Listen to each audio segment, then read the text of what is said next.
Boa noite a todos, sejam muito bem-vindos a esta segunda sessão da segunda parte e a sexta sessão do programa geral desse nosso seminário, intitulado Arte Moderna em Exposição, anos 1930 a 1950. Esse seminário, como vocês sabem, é organizado pelo Grupo de Estudos, Recepção Estética e Crítica de Arte, e hoje nós vamos ter a satisfação de ter como mediadora a Carolina Barbosa de Mello, doutoranda do Programa de Pós-Graduação em Estética e História da Arte, assessora do SESC São Paulo, a quem agora eu passo a palavra para que ela proceda aos trabalhos de coordenação desse nosso evento. Bom, muito boa noite a todas e a todos, muito obrigada, é um prazer estar aqui com o grupo que eu faço parte e pude estar também apresentando e agora recebendo as colegas numa mesa muito feliz. Quero passar aqui rapidamente a estrutura, né, do dia. Teremos então as 3 falas que a professora comentou. Eu vou apresentar cada uma das colegas antes das falas delas, mas então só para explicar, a gente tem, cada uma delas vai fazer a sua apresentação em 20 minutos, eu vou avisando o tempo aqui, se precisar fazer um controle para vocês, e a gente reúne um tempo depois, então, para fazer as questões, ou sobre a pesquisa delas especificamente, ou no final, juntando cada uma das 3 falas, a gente pode fazer das 2 formas. Então, para começar, eu gostaria de convidar a nossa colega Helena Marx. Eu acho que hoje vai ser um encontro muito interessante, em que a gente vai focar num assunto específico das Bienais de São Paulo, especificamente, né, as 2, a segunda e a terceira, e são 3 conversas que vão acontecer com bastante detalhamento, né, a gente vai poder olhar detalhes muito específicos de textos críticos, desde plantas expográficas até um pouco das estruturas dos textos críticos dos catálogos, então é uma situação bastante singular essa que teremos agora. Então, convido para começar a sua apresentação, para fazer a fala a respeito da construção do legado, né, proposições e repercussões da segunda Bienal no Museu de Arte Moderna de São Paulo, a Helena Marx, que é mestranda, né, em projeto Espaço e Cultura pela FAO, da USP, e graduada em Letras pela USP também. A pesquisa dela se concentra na relação entre espaços museológicos e recepção estética. Então, Helena, fica à vontade para começar a sua apresentação. A gente está começando aqui, são 19h09, por favor. Perfeito, obrigada, Carol. Então, vamos lá. Enquanto eu apresento aqui a guia, quero só a confirmação de vocês que está todo mundo vendo. Pronto, agora vamos aumentar. Pronto. Então, antes de qualquer coisa, eu queria agradecer a todo mundo que está aqui empenhado nesse trabalho que está sendo elaborado há tanto tempo, né? Com a guia da professora Lisbeth, né? E a todos vocês que estão acompanhando a gente, aos que vieram ontem, aos que estão aqui pela primeira vez. E, bom, a minha pesquisa, ela se debruça um pouco sobre o que simbolizou e o que propunha a segunda Bienal do MAM, né? Ontem a gente já teve, é importante ressaltar, né? A gente já teve algumas apresentações sobre o que era o MAM, o que foi a primeira Bienal, e eu acho muito importante a gente retomar alguns elementos, né? Para a gente conseguir ter uma contextualização de onde a gente está partindo para entender a segunda Bienal, né? Então eu vou retomar aqui um pouquinho também sobre o contexto dessa segunda Bienal e o que veio antes dela, tá? Esse é um cartaz que foi elaborado pelo Antônio Bandeira para a segunda Bienal do Museu de Arte Moderna de São Paulo. Quando eu digo Museu de Arte Moderna de São Paulo, hoje a gente entende a Bienal como uma instituição separada, mas naquele momento o MAM surge, né, em 1949, e ele é o responsável pela primeira Bienal e pelas edições seguintes depois também. Então, quando a gente está falando da segunda Bienal, a gente está falando de um evento que aconteceu em 53, né? Então, o MAN era relativamente recente nesse momento, e por isso é importante a gente entender de onde parte o MAN, né? E aqui, outra coisa que é interessante a gente pontuar é que foi a primeira edição da Bienal que aconteceu no Parque do Ibirapuera. Não era no pavilhão da Bienal que a gente conhece hoje, era no Palácio das Nações e Palácio dos Estados, 2 edifícios, né? E recebeu 712 artistas no total, de 33 países diferentes, totalizando 3.374 obras expostas na segunda Bienal. O presidente do MAN, nesse momento, era o Titilo Matarazzo, né? E o diretor artístico era o Sérgio Millier. Foi a primeira Bienal do Sérgio Millier como diretor artístico nessa função. Vamos seguir aqui para entender um pouquinho da onde vem o MAN e a primeira Bienal. Eu vou recuperar também alguns elementos que a Nicole e a Astrid apresentaram ontem, para quem estava aí vai soar familiar, mas é importante a gente saber que o MAN surge num contexto em que estava tendo um embate no universo das artes, que é o entre a arte abstrata e a arte figurativa, né? A arte abstrata e a arte figurativa, elas se colocam como como oposições nesse momento, né? E a arte figurativa, os artistas que estavam defendendo a arte figurativa nesse momento, entendiam a arte figurativa como uma arte mais coletiva, né? Eles entendiam a arte figurativa como um potencial para, pela figuração, comunicar a mais pessoas, né? Então, teria um potencial de fazer uma arte que fosse mais popular, né? E a arte abstrata, ela surge num sentido em que ela está associada, para quem defende a arte abstrata, à modernização, né? E a crítica que a arte abstrata recebia dos artistas que defendiam o figurativismo era de que ela seria uma arte liberal, né? De que seria uma arte individual que preza pela individualidade, porque é uma arte que estaria destacada da figura, né? Como se tivesse que não tivesse o viés coletivo como a arte figurativa teria, né? Então, nesse momento, o MAN surge e ele já chega em 49 com uma mostra inaugural que tem um nome bem característico desse embate, né? A primeira mostra se chama Do Figurativismo ao Abstracionismo. Vale ressaltar que nessa mostra inaugural, o Léon Degan foi o diretor artístico do MAN que estava responsável pela elaboração dessa mostra, e ela foi bastante polêmica, né? Porque ela, na verdade, não expôs nenhuma obra figurativista, né? Ela só teve obras abstracionistas. Então, acabou sendo uma mostra que denotou um pouco a postura do MAN em meio a esse embate, né? Já demonstrou que o MAN estava um pouco mais propenso a mostrar obras do abstracionismo, né? E isso foi um pouco polêmico, inclusive, mais tarde a gente vai mostrar, muitos artistas figurativistas repudiaram o MAN nesse momento, né? Aqui tem algumas citações, mas como a gente tem pouco tempo, eu vou tentar selecionar as partes que são mais interessantes para a gente. A primeira Bienal, ela surge nesse momento, então, em que o MAN já tinha passado por esse primeiro contato com a crítica e com o público, defendendo dando mais destaque para o abstracionismo, né? E, bom, outro ponto que é importante a gente destacar é que o MAN surge num contexto em que a vontade dessa instituição era colocar a arte brasileira em meio à arte internacional, né? Aqui embaixo tem essa citação muito interessante que diz: por sua própria definição, a Bienal deveria cumprir 2 tarefas principais: colocar a arte moderna do Brasil não em simples confronto, mas em vivo contato com a arte do resto do mundo, né? Então, não destacar a arte brasileira e a arte internacional, mas muito pelo contrário, integrar e trazer a arte brasileira como uma arte de destaque no meio internacional também. E a primeira Bienal cumpriu essa função também.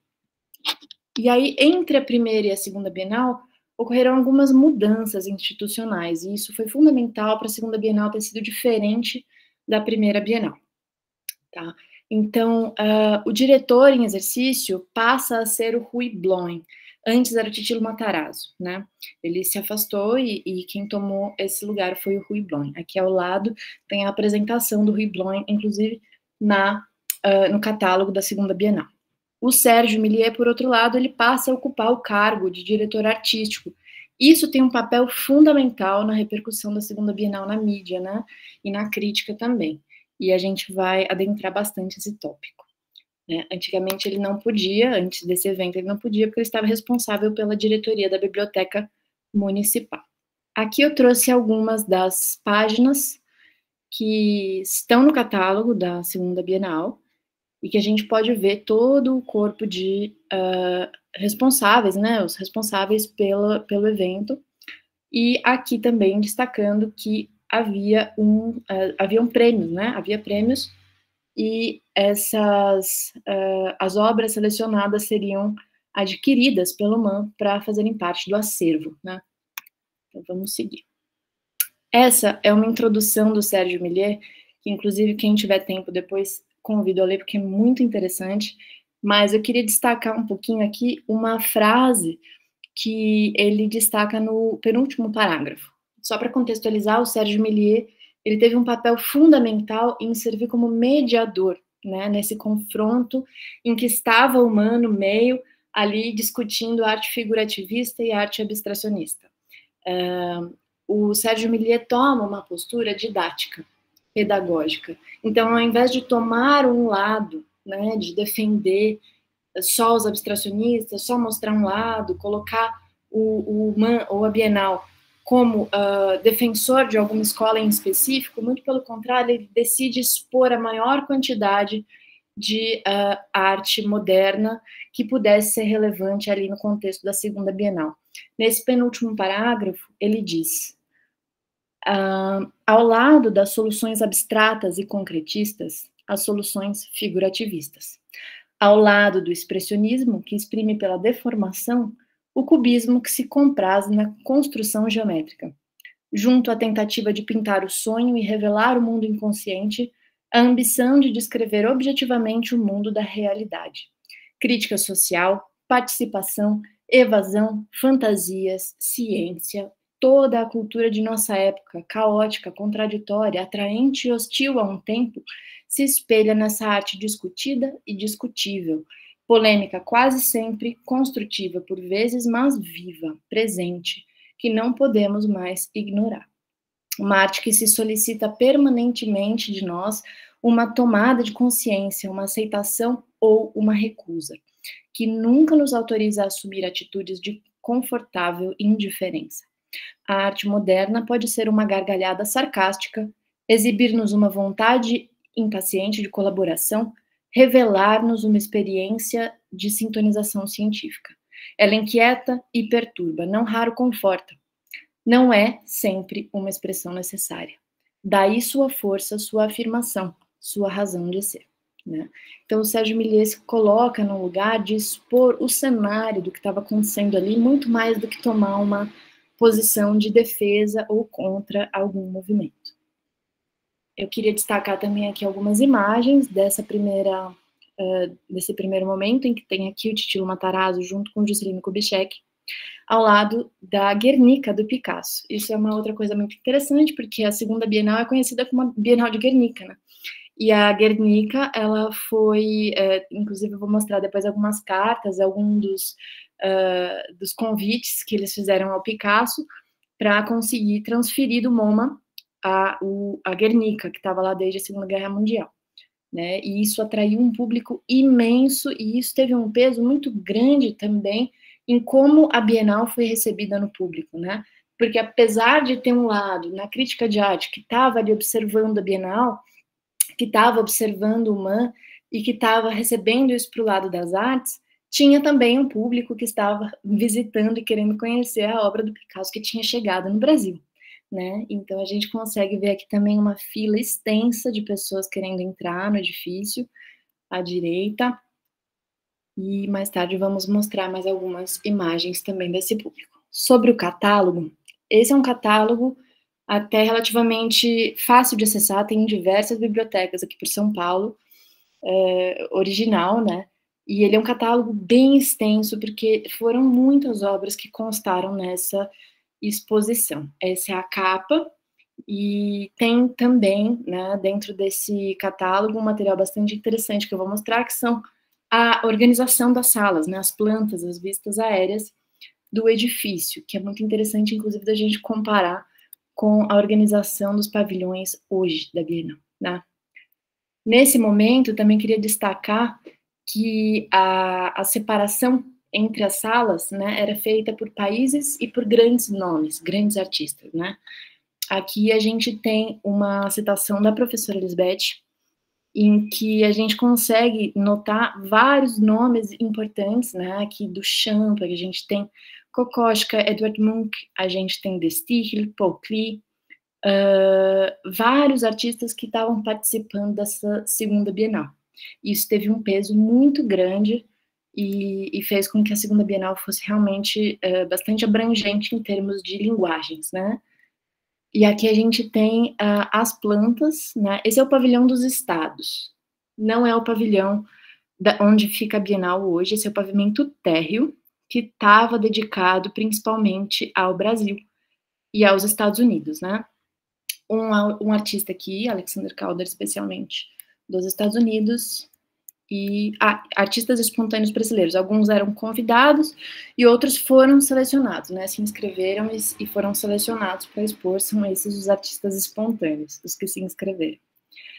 Aqui no pavimento superior, é engraçado a gente ver, né? Isso, a gente que hoje, na contemporaneidade, está acostumado com a Bienal, está separada em estruturas circulares, orgânicas. Aqui a gente consegue ver uma estrutura que era bem comum, que foi o padrão da época, que são salas específicas, né, de cada país. Aqui embaixo a gente consegue ver Canadá, Peru, México, Chile, Argentina. Essas daqui são as Américas, né?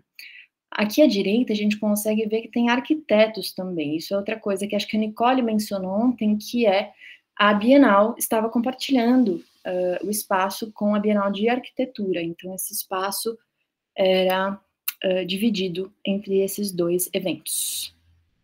Esse daqui é o Pavilhão das Nações, pavimento térreo. E aqui a gente vê França, Itália e a exposição do Picasso, dedicada a ele especialmente, que é essa sala central aqui, né? E aqui, o pavimento superior tem todos os outros países, Espanha, Portugal e até países da Ásia, Japão, Indonésia. Ou seja, foi muito abrangente, né? Recebemos artistas de muitas nacionalidades. Sobre a vida de Guernica, isso daqui é mais uma curiosidade, né? Que eu encontrei essas cartas do Titilo Matarazzo ao Picasso. Esse material é acessível pelo site e tem alguns pedidos do Titilo Matarazzo pedindo ao Picasso que ele pudesse, que a Guernica pudesse ser trazida. Ele envia a Yolanda, a esposa dele, depois a Maria Martins, e consegue, finalmente, através desse telegrama, a gente consegue ver Cícero Dias obteve Picasso empréstimo Guernica, além de 30 quadros, sua coleção pessoal, Carneiro. Então, conseguiram a vinda da Guernica para cá. Isso teve um impacto muito grande, né? Principalmente na parte de vinda do público comum, né? Isso daqui é uma imagem que muitas pessoas que frequentaram, também vou mostrar aqui, muitas pessoas que foram na abertura da segunda Bienal, eram pessoas que vieram de ônibus, leigas, né? Pessoas que queriam ver o Picasso, que estava em São Paulo. Helena, licença, mas você tem mais 5 minutos, tá bom? Tá bom, vamos correr aqui. Então, eu gostaria de ressaltar aqui um pouco sobre a postura do Sérgio Milliet, principalmente na parte em que ele consegue se colocar como um mediador no meio do debate entre o figurativismo e o abstracionismo. Eu acho que essa parte em que a gente consegue observar, deixa eu pegar aqui a imagem, essa imagem muito marcante, que a gente vê também várias pessoas que vieram no Ibirapuera visitar a Guernica, visitar os outros artistas. Uma coisa que eu acho muito interessante, essa imagem ela está no site da Bienal, mas um artigo do Alain Baer também usa essa imagem e destaca uma coisa que a gente não repara à primeira vista, que é estava chovendo, né? A gente consegue ver algumas pessoas com guarda-chuva na mão. Então, não era muito confortável Ibirapuera nesse contexto, estava meio pantanoso, e mesmo assim foi muito convidativa essa exposição, né? E isso repercutiu de uma certa forma, de modo que o Millet tenha cumprido uma função no meio de um confronto que estava acontecendo na crítica, né, na parte internacional das artes, na parte da crítica no geral, que era entre a arte figurativista e a arte abstrata, e ele, ao invés de se posicionar nesse lugar de comprar a briga, né, de um lado ou de outro, ele pretende expor ao público. Então ele acaba, ao invés de acentuar o confronto, ele embaralha o confronto e naquela citação, logo no começo, na introdução, ele cita tantas escolas, né, que ele acaba colocando todos os confrontos possíveis lado a lado, e isso atrai muito mais do que afasta o grande público, porque isso dá um peso para a Bienal que antes, na primeira edição, a gente conseguiu, mas dessa vez conseguiu também tornar mais popular, né? Então, é isso. E muito obrigada. Muito obrigada, Helena, muito obrigada, nós que agradecemos, um tempo perfeito. A gente, então, acho que a gente segue no fluxo, né, para ouvir a apresentação da Carla, porque eu acho que as duas apresentações são bastante conectadas, também é sobre a segunda Bienal, né, a apresentação da Carla com outros aspectos, outras ênfases, às vezes com encontros também, né, Carla, mas vai ser muito rico ouvir as duas em seguida. E então eu convido a Carla, que é pós-doutora, né, e em ciências pela ECA, USP e pelo PROLAN, com ênfase crítica e produção cultural, né, as pesquisas dela são dedicadas ao campo das artes visuais de modo geral, em relação à produção artística e crítica, né, o estudo das bienais latino-americanas no cenário brasileiro, né, e tem diversas outras especializações também. Então, a gente te recebe, Carla, fica à vontade, com seus 20 minutos, te dou um avisinho quando faltar 5, são 19h28, para começarmos agora. Muito obrigada, Carol, boa noite a todos. Queria primeiramente agradecer à professora Lisbeth a oportunidade de estarmos aqui e agradecer a cada um de vocês por esses 2 anos de trajetória nessas pesquisas.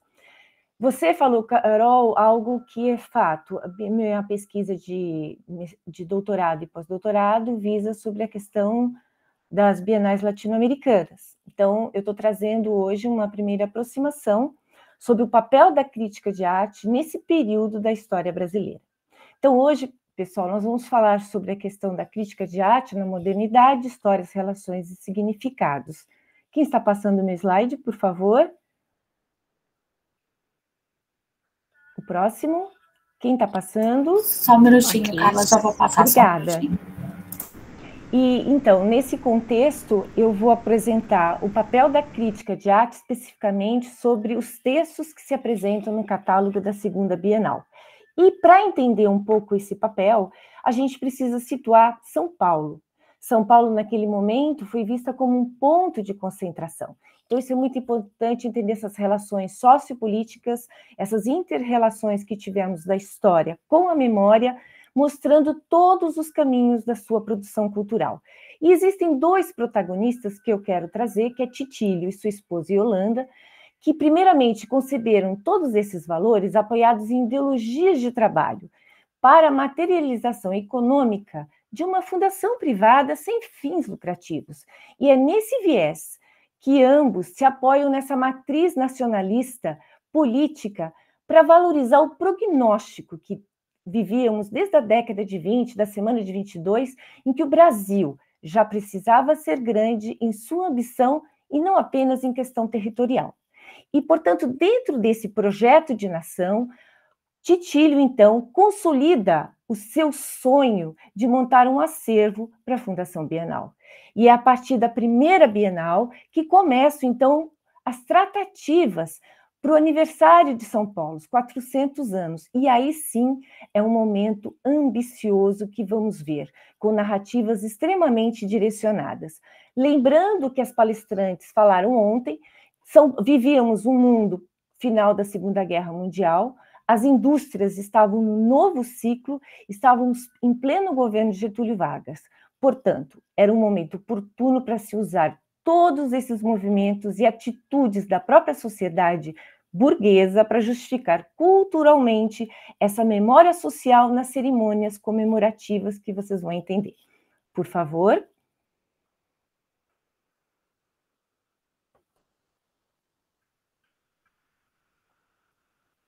Desculpa que está demorando um pouquinho, Carla, só um minutinho. Tudo bem.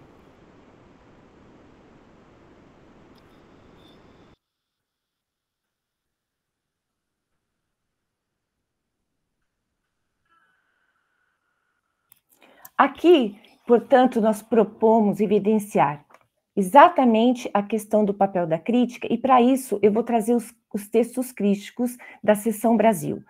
São 4 textos que nós vamos estar avaliando, e o segundo ponto é, como meu trabalho ele fala do fim da vida de Tílio, no meu artigo eu trago justamente uma visão crítica e longeva deste homem sobre todos os eventos que ele, apoiado no seu esforço, determinação pessoal e consagração, fizeram o que fizeram para a história da arte brasileira. Por que isso é importante? Porque esses elementos vão se alinhar e se interrelacionar tanto ao papel da crítica de arte, como ao processo de construção identitária continental que vamos ver ao longo da história das narrativas das bienais. E aqui nós temos também o símbolo do 4º centenário, que foi desenhado por Oscar Niemeyer. Por favor. Bom, enquanto a Cris retoma, eu acho que eu posso ir falando um pouquinho sobre a questão, apesar que nós temos imagens que nos auxiliariam nesse embasamento.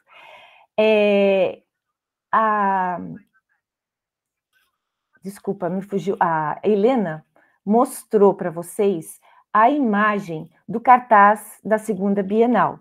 Esse cartaz, ele também foi desenhado, obrigada, Cris, pelo pintor Antônio Bandeira. E nós temos aqui já uma imagem do pavilhão da Bienal no processo da abertura da 2ª Bienal. E essa imagem, ela foi retirada, inclusive, de um artigo que o Mário Pedrosa escreveu para o caderno de... Me fugiu aqui, mas eu volto no final, de um trabalho que ele fez, porque ontem também perguntaram a importância de Mário Pedrosa para as Bienais de São Paulo, na 1ª e 2ª. Então, vamos lá, por favor, Cris. E aqui eu trago o catálogo da 2ª Bienal, e eu enfatizo que essa imagem do catálogo, ela foi desenhada por Danilo de Prete. Por que eu falo essa questão do símbolo, do cartaz e do catálogo? Porque no período entre 1951 e 1963,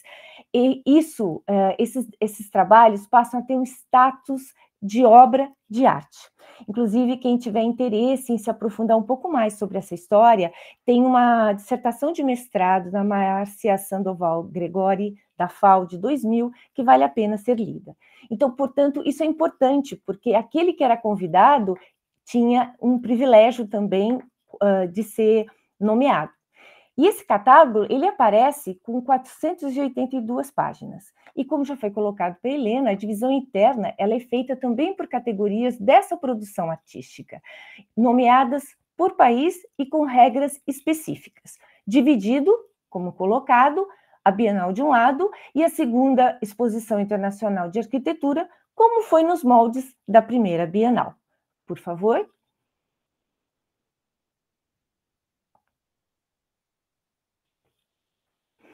Bom, dentro desse regulamento, nós vemos que os artistas, além de serem convidados, eles podiam estar se apresentando espontaneamente, então existe uma regra de quantificação dessas obras. Esta Bienal já traz uma grande novidade no sentido de profissionalização da rede, por exemplo, a constituição de um grupo de monitores sob orientação e formação dos setores educativos da própria instituição. Vamos lá. Então, o regulamento, ele já está... Pode passar, Cris, por favor. Ele já está trazendo situações, uma expografia que nós vamos ver até a 16ª Bienal. Quando o Walter Zanini, ele, crítico de arte, ele passa a inverter essa expografia, não validando mais países com delegações. Tô lembrando apenas que as primeiras bienais foram feitas no molde da Bienal de Veneza.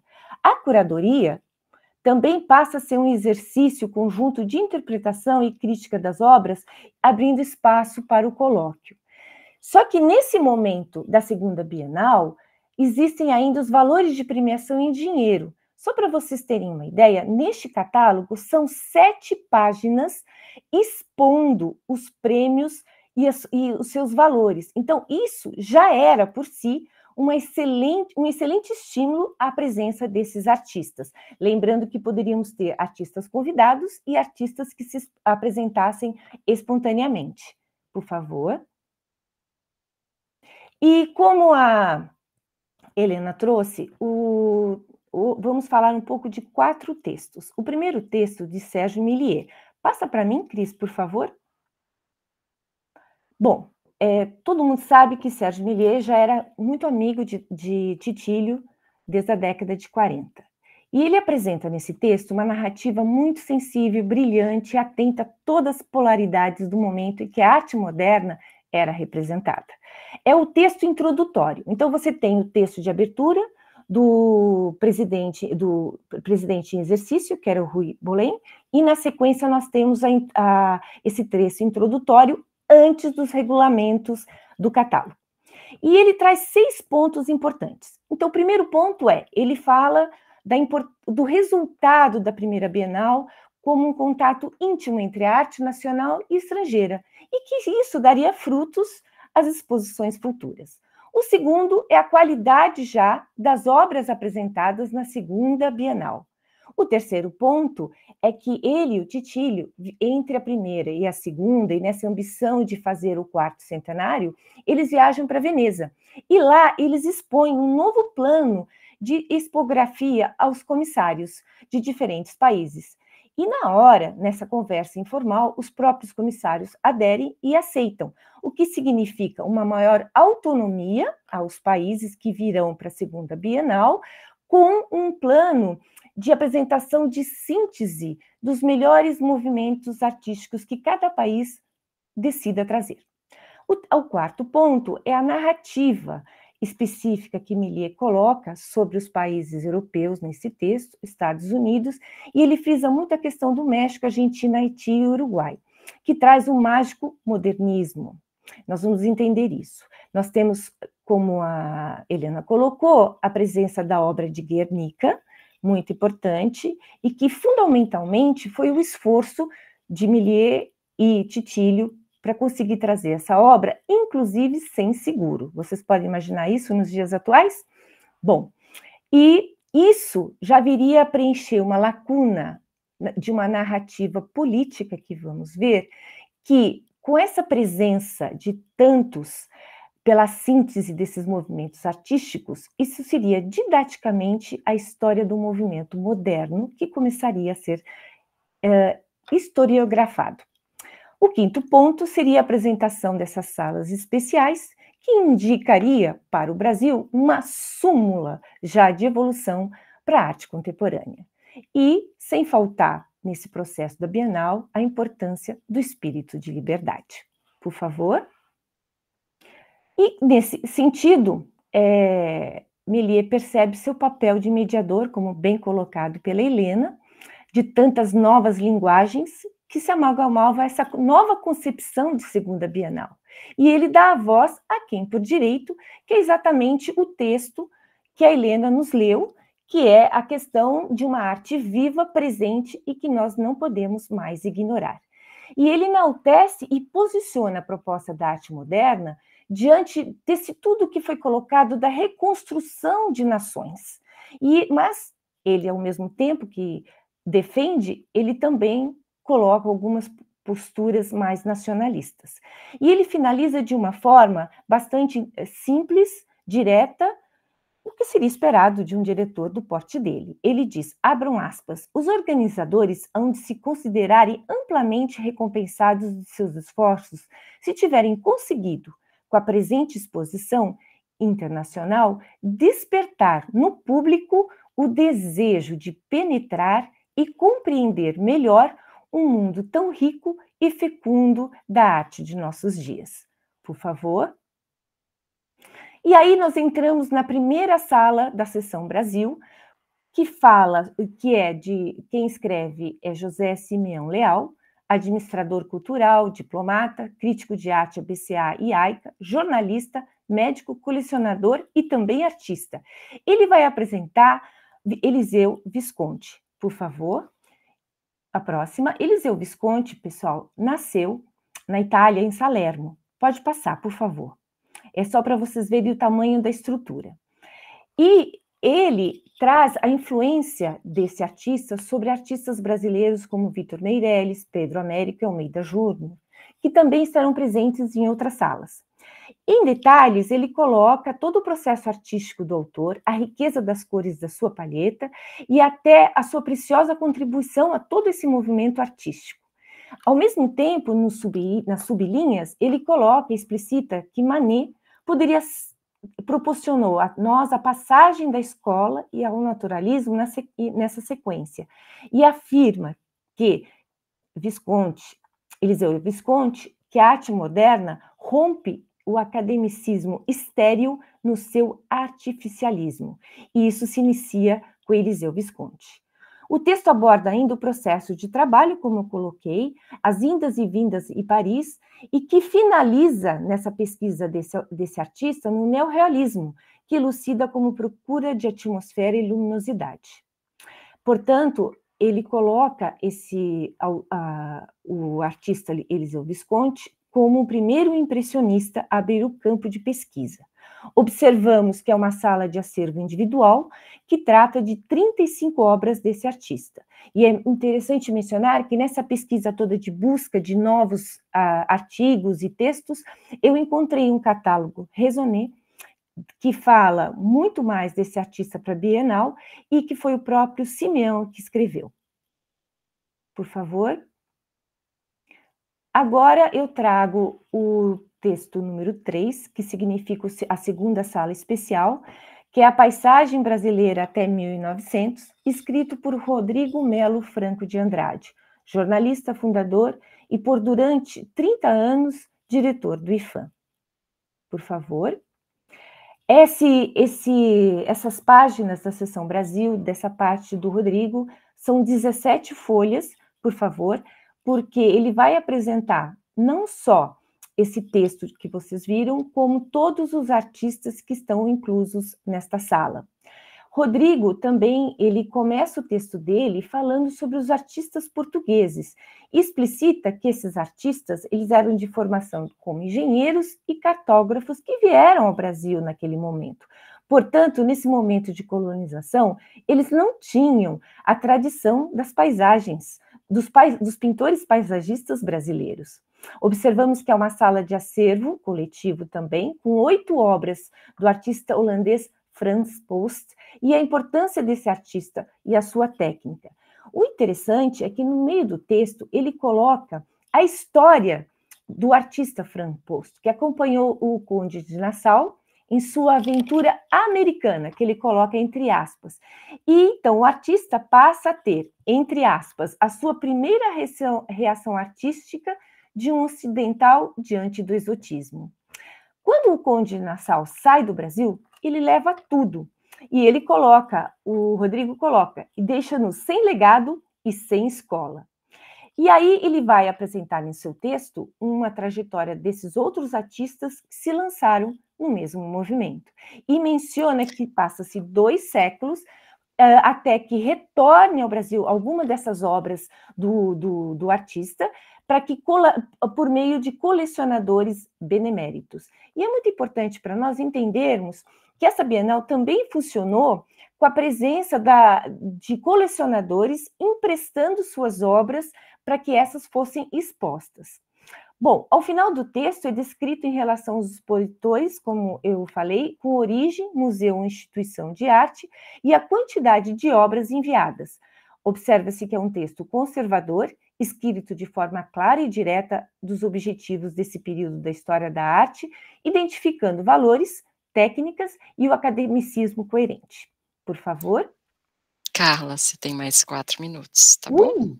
Eu não ganhei tempo com a dificuldade da apresentação? Bom, vamos lá.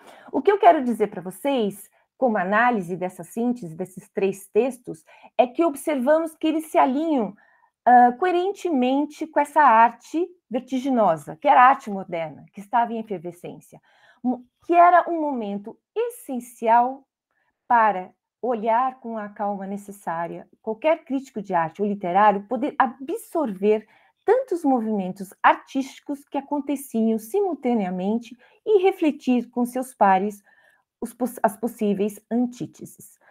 Por favor, entretanto, no 4º texto, que é do Geraldo Ferraz, já no título a gente observa que é a sala um pouquinho mais complexa, que além dos artistas brasileiros e os estrangeiros residentes, e como a Astrid colocou ontem,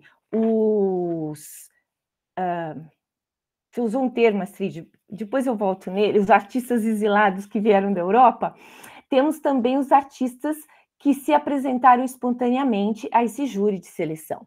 Por favor, esse texto, ele tem 30 páginas, quer dizer, o texto é 1,5 páginas, e o número de obras dessa sala são 30 páginas, para vocês entenderem. O Geraldo Ferraz, ele apresenta, sim, um cuidado diferenciado nessa forma de selecionar os artistas e organizar. O primeiro parágrafo, tudo bem, apresenta clareza na narrativa, a importância da semana de 22, e evidenciou principalmente a dificuldade do júri. No segundo parágrafo, ele já começa a desenvolver um conceito um pouquinho mais ambíguo sobre a representação, versando sobre pintura erudita, com um viés ainda escrito assim, para a necessidade, entre aspas, de amadurecimento da técnica empreendida. No terceiro parágrafo, já vem o nosso estranhamento. Ele depreciou as obras em sua maioria. Ele fala, a arte tem sido expediente fácil de muitos, fecha aspas. Nessa narrativa, expressou palavras chulas como debilidade, entretanto, acertou quando mencionou a instabilidade de nossa formação. Observamos que, ao mesmo tempo em que reconheceu a dificuldade, corrigiu quando afirmou que o que importaria não fora fazer um caminho, mas sentir a necessidade irredutível de realizá-lo. No 4º parágrafo e último, ele faz 2 ressalvas. Ele usa 2 palavras entre aspas, porejantes e individualização, que só se compreende tais relações quando lemos os primeiros nomes que se apresentam na lista geral dessa sala, Tarsila de Amaral e Oswald de Andrade. Pessoal, pode ir passando. Lembrando que Ferraz fez parte do movimento modernista junto com Raul Bopp. Além de tudo isso, ele participou como secretário de publicação da Revista de Antropofagia, publicada em 1929. Então, quando a gente observa o texto dele, nós temos 2 questões de compreender esse texto. A primeira seria elogiar pela sua aptidão jornalística de ser narrador de fatos, e ele descreve perfeitamente isso. E segundo, observamos uma ausência de expor critérios mais relevantes sobre a questão da arte moderna naquele momento. Porque, enfim, nós estamos vendo um corpo de artistas pluriculturais em suas pesquisas pictóricas. No final do seu texto, ele escreve assim, abre aspas, em matéria tão controvertida como a do juízo crítico sobre a obra de arte, não há tranquilidade no dever cumprido, mas sobra a certeza, embora menos tranquilizadora, de que buscamos, por nossa vez, servir a uma orientação em nível mais elevado, como implica um balanço da arte brasileira do nosso tempo. Fecha aspas. Compreende-se que a narrativa se apresentou sem um devido rigor crítico para o olhar coletivo dessa sala, que se impunha. Denota-se uma avaliação mais pessoal sobre uma parte dos selecionados do que o processo em si exigia. E mais, observamos que, pelo regulamento da Bienal, a mistura das linguagens em um mesmo espaço, sim, estava adequada porque a estrutura museográfica era por país. Por favor. Então, quando a gente olha os artistas que estiveram parte dessa sala, não só Tarsila e Oswald, mas, por exemplo, Di Cavalcanti, Flávio de Carvalho, Volpe, Luiz Sacilotto, gente, é uma gama de artistas que, se a gente imagina eles hoje numa sala, expondo no mesmo ambiente, não nos deixaria devanear na atualidade? Quanto talento que se consagraria dessa sala à arte brasileira a patamares inimagináveis? Porque é o seguinte, temos que observar que era necessário para os críticos, nessa edificação desse empenho junto aos artistas, quebrar os paradigmas da arte. E era essa a função da arte moderna.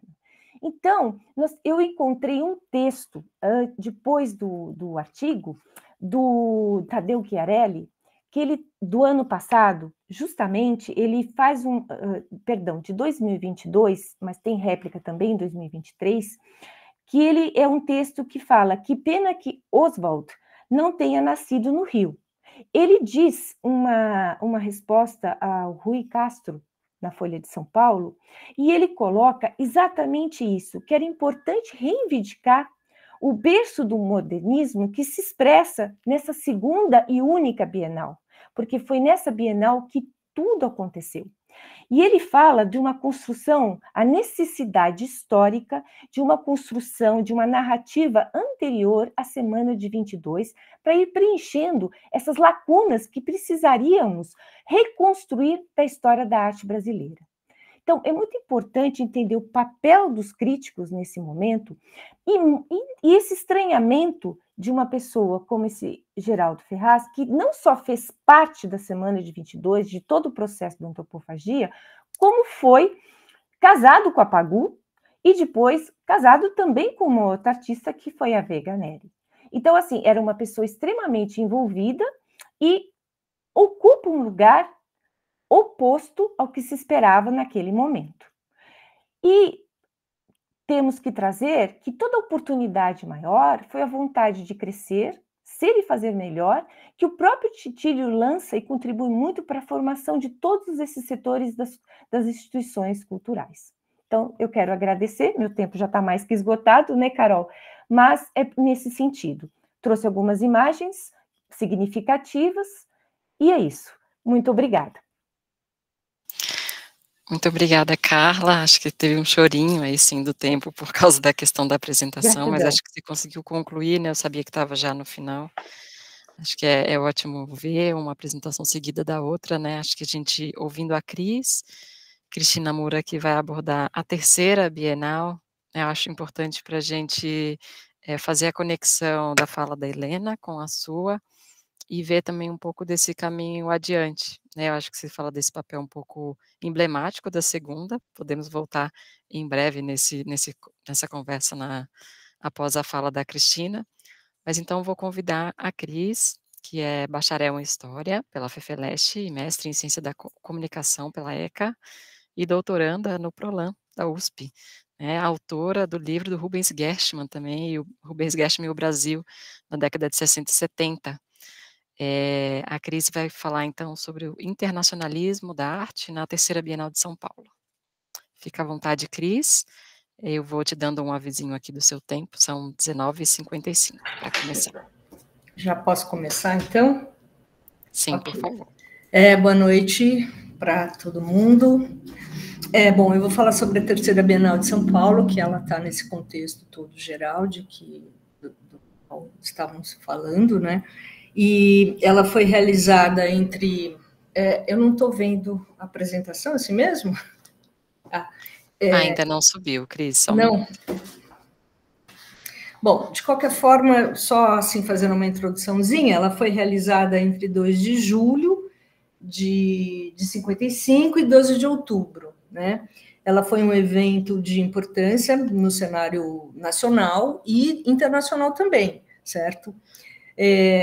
Foram 1.992 obras de 31 países incluindo 400 obras de artistas brasileiros. O processo de seleção foi bastante complicado, bastante polêmico, pela quantidade de inscritos, de obras inscritas, que era bastante numerosa, certo? Posso começar? Pode começar. Tá.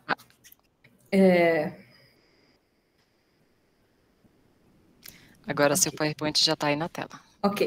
Esse é o cartaz da primeira Bienal, que foi assinada pelo designer gráfico brasileiro Alexandre Wollner, né? Ele foi um dos participantes da Bienal.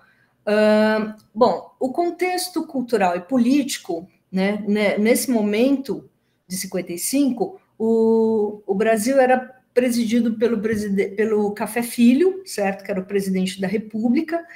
E um dado curioso, assim, o deputado federal Carlos Lacerda, muito polêmico ele, certo? Ele foi eleito deputado federal, um dos mais votados do Brasil naquele momento, né?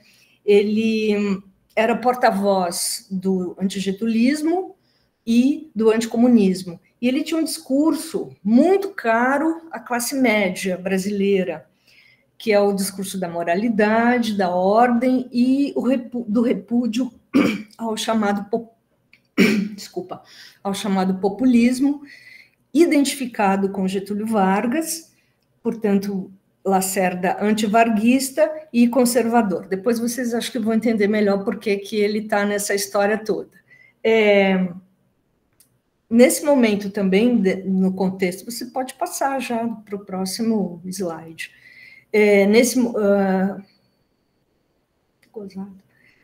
O contexto cultural e político, não é? Também é interessante a gente observar a centralidade na figura cultural da cidade de São Paulo. São Paulo como epicentro, né, sempre foi tido como epicentro de todo o processo modernista, e hoje essa ideia tem uma parte da historiografia da arte que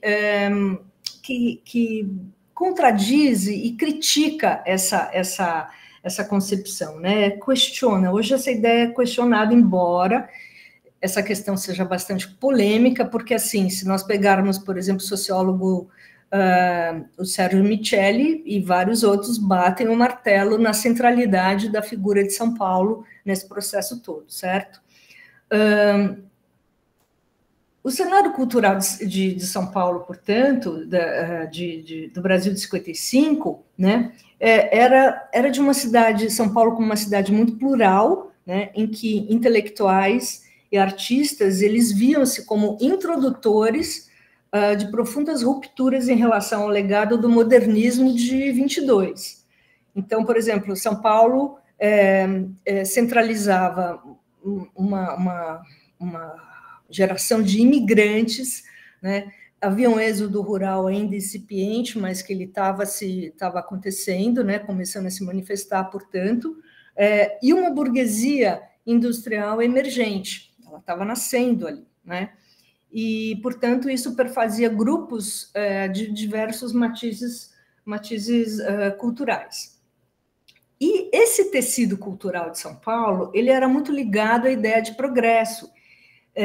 Portanto, havia uma rejeição ao passado e uma oposição a qualquer forma de tradição.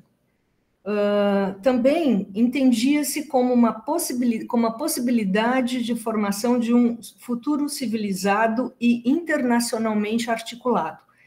Bom, vamos entender que a classe empresarial, a elite brasileira, a elite nacional, aqui falando da elite paulistana, ela se identificava muito com a ideia de progresso. E esse progresso, na verdade, é um progresso com vistas aos Estados Unidos da América, entendendo, portanto, que houve um deslocamento do epicentro artístico de Paris, começa em 40, né, nos anos 40, ele se desloca, portanto, para Nova York. E, portanto, os olhos da intelectualidade se voltam para Nova York. E há, culturalmente, uma influência muito forte do modo de vida americano, tá certo? O American Way of Life. Aí, terceiro, eu acho que eu te mandei o arquivo errado, mas tudo bem. Desenvolvimentismo e cultura. Havia uma ambição dessa burguesia muito forte de superar a condição de país agroexportador. A década de 50 ela foi toda marcada pela ambição da classe empresarial e da elite como um todo de superar essa condição de exportador de matérias-primas, certo? Portanto, há uma vontade de modernizar o país, né? Então, a modernização, juntamente com o crescimento urbano, engendra novas culturas, na verdade. Daí a gente vai ter a bossa nova, o concretismo, né, a criação isso nos anos 50, por exemplo, a década toda, né, a criação da Companhia Cinematográfica Vera Cruz, a criação do TBC e a fundação da TV Tupi pelo Assis Chateaubriand. E uma coisa importante também nesse período é a revisão da arte de Portinari e de Cavalcanti.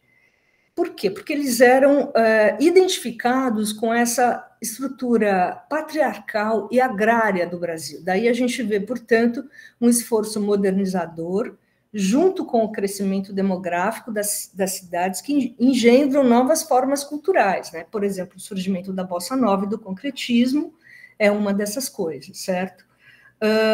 Essa década desenvolvimentista, você pode passar, por favor, né? Ela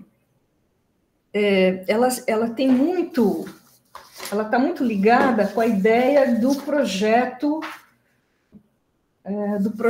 civilizatório capitaneado por Titílio Matarazzo, certo? E um dos núcleos ideológicos desse projeto todo se centra na figura do ISEB. O ISEB é o Instituto Superior de Estudos Brasileiros, né, que é o principal organismo teórico. Ele, na verdade, é uma fábrica de ideologias. E por que ele é importante? Porque ele dá um protagonismo muito grande aos empresários industriais, né? Então, o ISEB, ele acha que o Brasil precisa articular um pacto nacional, com foco na industrialização. Então, digamos que o ISEB acreditava no pacto político nacional, que unisse burguesia, trabalhadores, industriais, funcionários estatais e uma parte da oligarquia substituidora de importações, uma vez que nós estamos falando de uma economia de pós-guerra, né? Portanto, o Brasil vivia esse processo de substituição de importações. Bom, agora, chegando na 5ª Bienal de São Paulo, você pode passar, por favor, aí a panorâmica da inauguração da Bienal de 55, tá certo? E falando especificamente da Bienal de 55, né, em que houve muito destaque para artistas tanto brasileiros quanto estrangeiros. Ela foi realizada no Pavilhão das Nações, contou com salas especiais de Lazar Segal e Portinari, e contou com os muralistas mexicanos Diego Rivera, Orozco e Siqueiros. Houve uma panorâmica sobre o cubismo, o Fernand Léger ganhou o prêmio de melhor pintura, né? E ausência notória de obras latino-americanas, que diz muito sobre esse momento, com olhos voltados para fora, mas não esse fora América Latina, certo? E um detalhe importante, pode passar, por favor, o reconhecimento, aqui, na introdução do catálogo da 3ª Bienal, o crítico Antônio Bento, ele tem uma postura muito interessante. Ele destaca a Bienal Paulista como uma das mais avançadas do mundo, certo? Aí já estando vinculada à sua irmã gêmea, a Bienal de Veneza, digamos assim, certo? Mas ele não se colocou totalmente partidário da Bienal, num primeiro momento, do tipo de arte que se fazia, principalmente do abstracionismo. Mas ele disse, ele vacilava um pouco, é o que mostrou o texto dele no catálogo, vacilava um pouco sobre ser abstração, veja bem, uma necessidade profunda de expressão de seu tempo ou uma imposição da moda, ou seja, o abstracionismo, que foi super importante na Bienal de 55, ele, de fato, era algo que veio para ficar, ou era um mero modismo? Essa foi o questionamento do crítico Antônio Bento em relação a todas as polêmicas, porque a gente precisa pensar essa Bienal de 55 no contexto do quanto as polêmicas, os debates, eles eram fundamentais, eles eram importantíssimos, assim, eram fervilhantes sobre a questão da abstração, da figuração, do geometrismo e por aí vai, tá certo? Pode passar, por favor. Então, essa Bienal, ela foi muito importante no sentido de reconhecer os artistas concretos, né? Então, aí destaque para o Valdemar Cordeiro, a Lígia Clark, o Saciloto, o Van Serpa, Maurício Nogueira Lima, digamos que o Grupo Frente, a gênese do Grupo Frente de 54 estava toda aí, e a gênese, talvez, do neoconcretismo de 59 também estava toda presente, né? E o Marcelo Grassmann ganhou na categoria gravura, tá certo? E outros artistas nacionais também foram premiados, artistas estrangeiros também. Você pode passar, por favor. Bom, e aqui a gente tem uma obra do Ivan Serpa, né, um dos representantes e um dos que ganhou prêmios, foi premiado nessa Bienal, tá certo? Pode passar também, Carolina, por gentileza.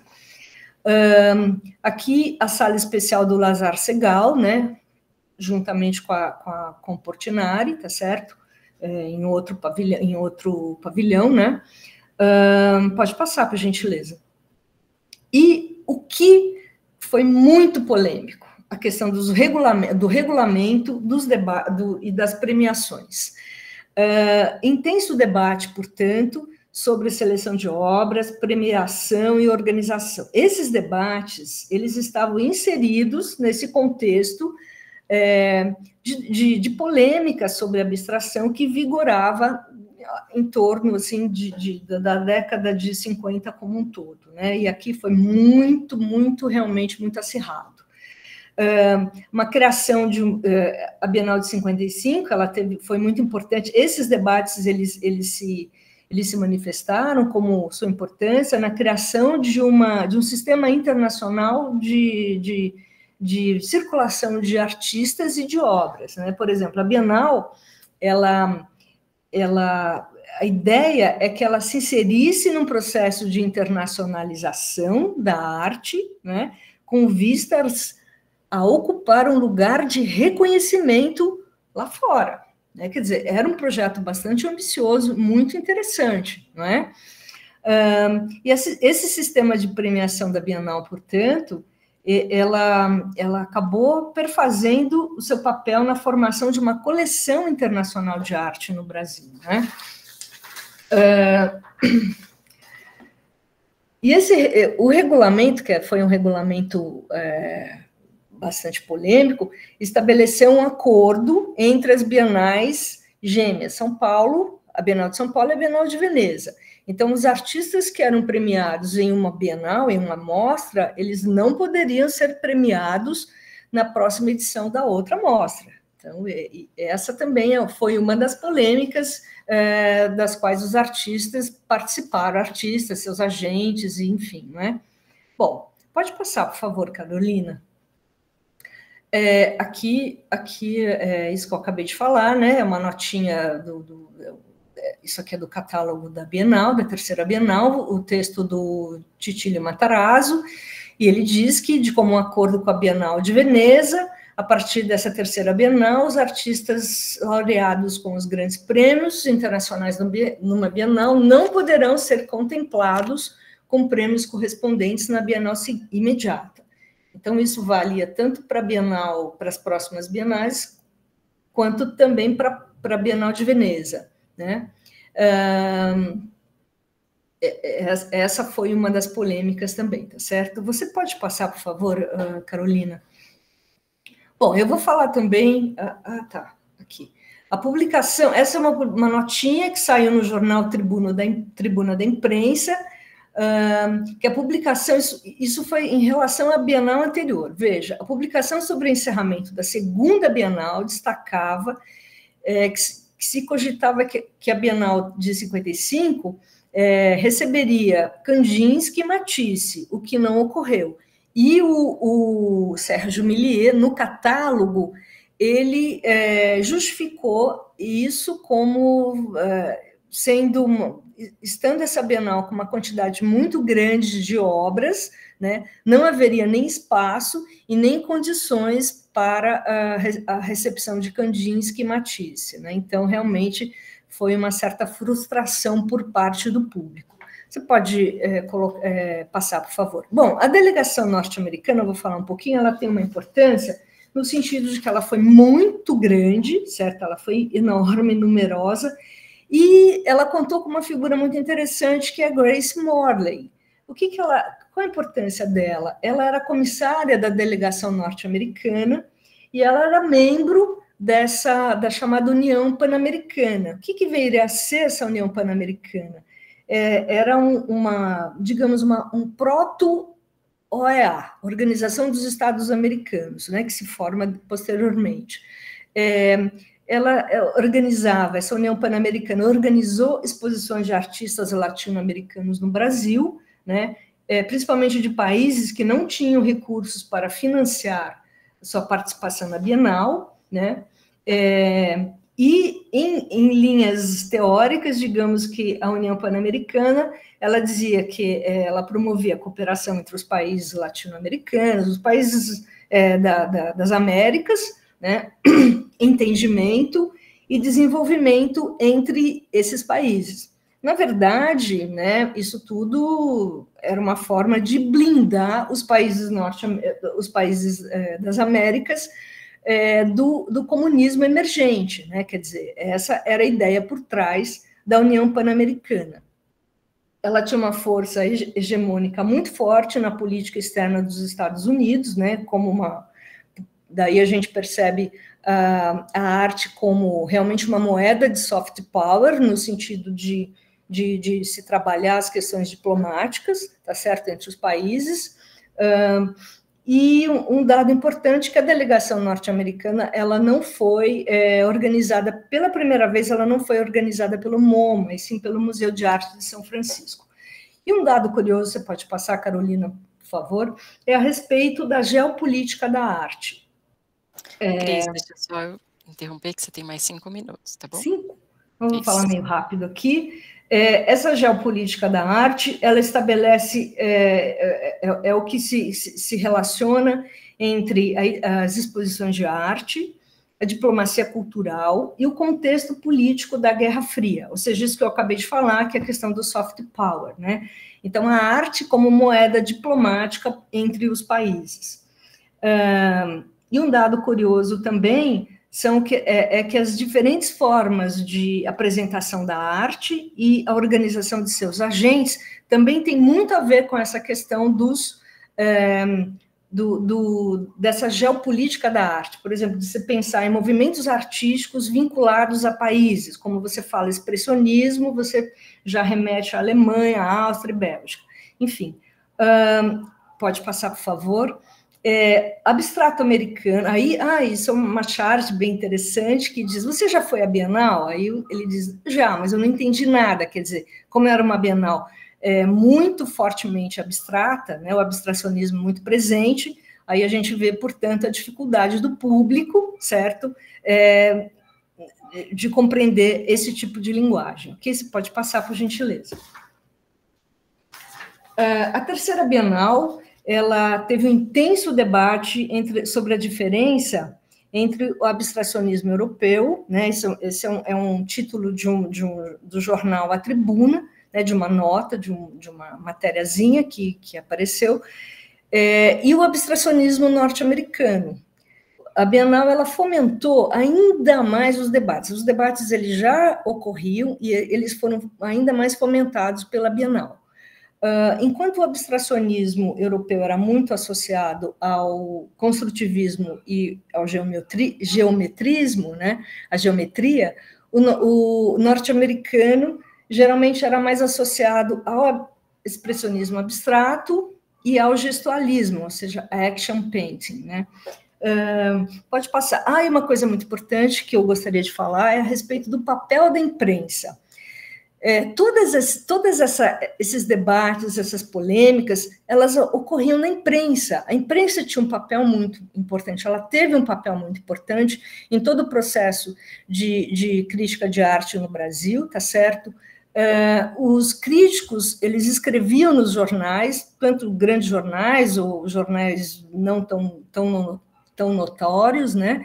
Mas a imprensa é que realmente catalisou todas essas questões polêmicas, todos esses movimentos de ideias que se davam ao longo desse tempo, dessa década, que se deram ao longo dessa década, e na posterior também. Pode passar, por gentileza. Aí o que o pintor Samson Flexor, ele diz uma coisa muito importante, assim, muito interessante, sobre alguns dos participantes da terceira Bienal. Veja que há uma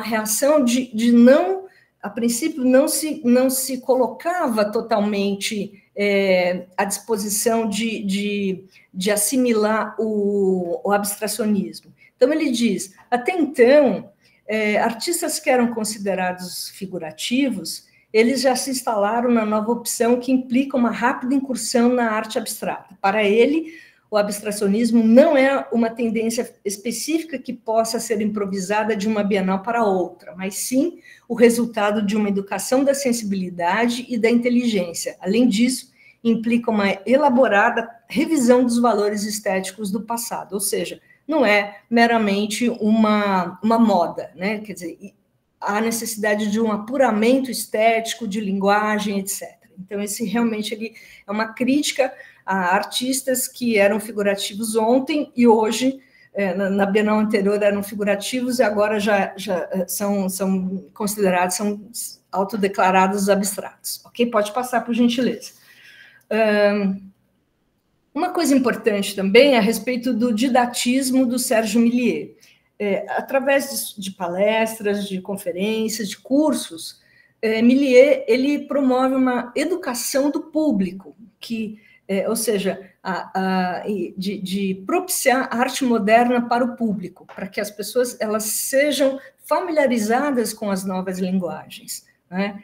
Então, essa é uma ideia do Alfred Barr, né, o historiador da arte norte-americano, o primeiro diretor do MoMA, tá certo? E a ideia do Milliet era a formação de um acervo de arte moderna em São Paulo, o que de fato aconteceu, né? Então, esse tom didático que ele tem, principalmente nessas primeiras bienais, eu acho que até a quarta Bienal, meio que, eu me lembro muito faço a vinculação com o processo civilizatório do sociólogo alemão Norbert Elias, né? Quer dizer, é você trabalhar ideias, costumes, novas ambientações em relação a um determinado aspecto cultural, no caso da arte, ok? E o abstracionismo, portanto, ele é a maneira de viver do homem do século XX, como disse o Mário Pedrosa, né?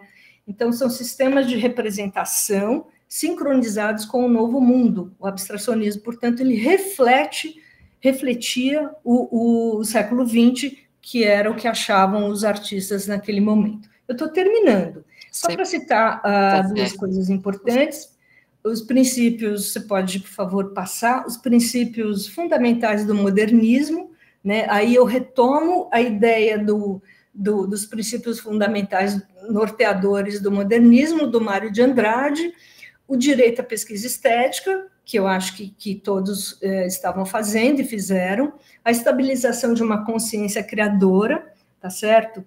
e atualização da inteligência artística brasileira, ou seja, o Brasil, a arte brasileira, ela não ia ficar no Almeida Júnior, o caipira picando fumo, quer dizer, a gente foi muito além disso, né? Tá certo? O que mais que eu posso falar? Para terminar, né? Você pode passar, por gentileza? Eu acho que havia também, quer dizer, pelas pesquisas todas que eu fiz, uma leitura acrítica do processo de modernização, né, tal como no início do século, tá certo? Lá em 22, né? Então, podemos dizer que modernistas da semana, eles tinham o sonho da modernidade, e os concretistas abstracionistas, eles tinham a ilusão da modernização. Só para lembrar que modernidade é uma coisa, modernismo é outra, e modernização é outra coisa, tá certo? São questões diferentes, né? E uma outra coisa que eu gostaria de falar também é uma contradição que eu acho assim que eu estava pensando em relação a todas essas questões, que ao mesmo tempo em que as bienais elas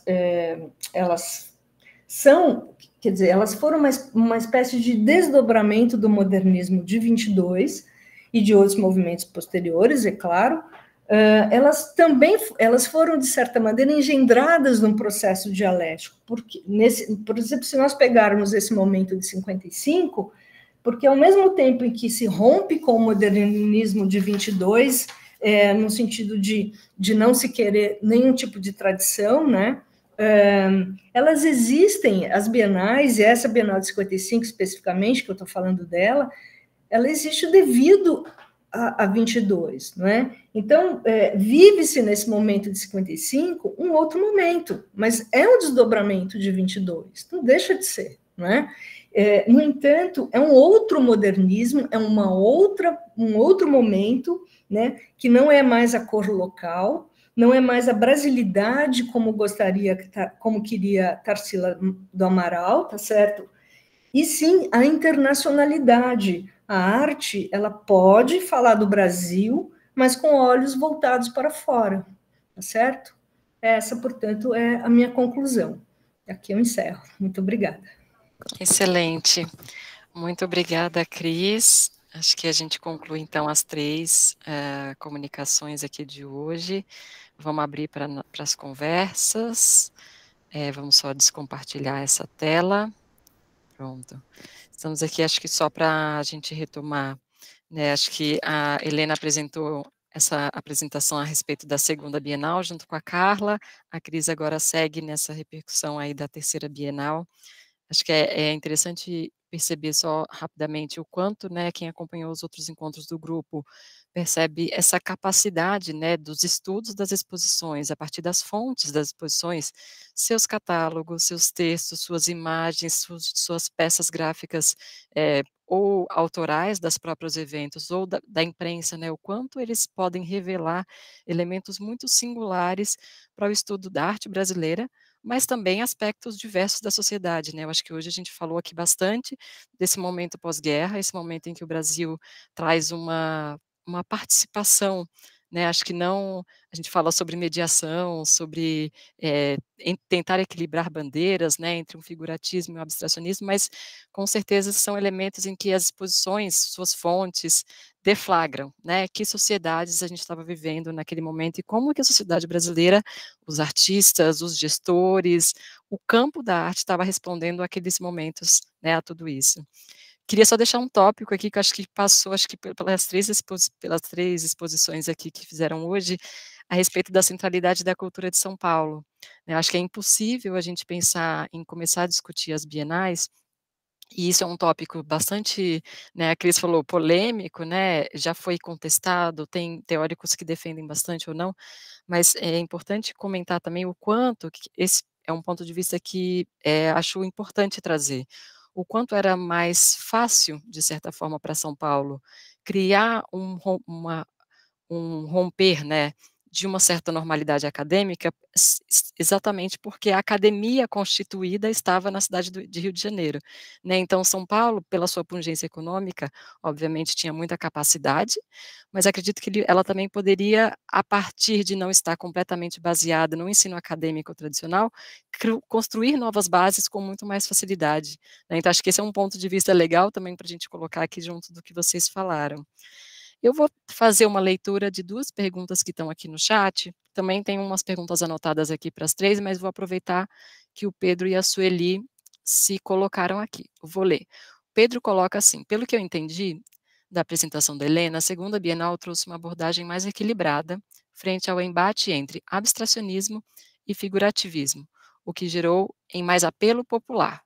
Esse dilema se manteve ao longo das décadas e edições seguintes? Se sim, qual foi a abordagem vencedora? O sucesso de público foi bem visto ou gerou um blackash elitista? Acho que essa é uma pergunta interessante, que podia ficar, acho até sugiro para a Helena e para a Carla, né, que olharam com mais atenção aí dessa proposição da segunda Bienal. E eu vou só ler a segunda da Sueli, porque daí vocês já respondem em seguida, que é: as primeiras bienais nos revelam os embates entre figuratismo e abstracionismo.